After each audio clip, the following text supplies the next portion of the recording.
أعوذ بالله من الشيطان الرجيم. بسم الله الرحمن الرحيم.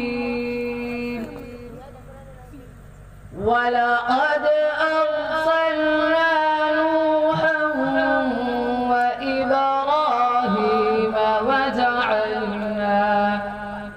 وجعلنا في ذريتهما النبوة والكتاب فمنهم مهتد وكثير منهم فاسقون. ثم قفينا على آثارهم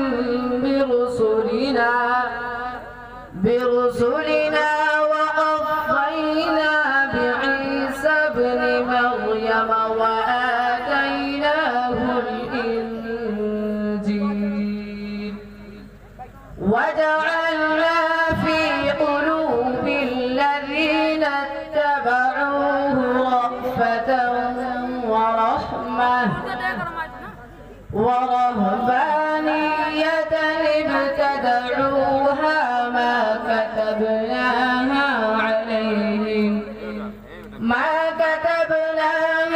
عليهم إلا ابتغاء رضوان الله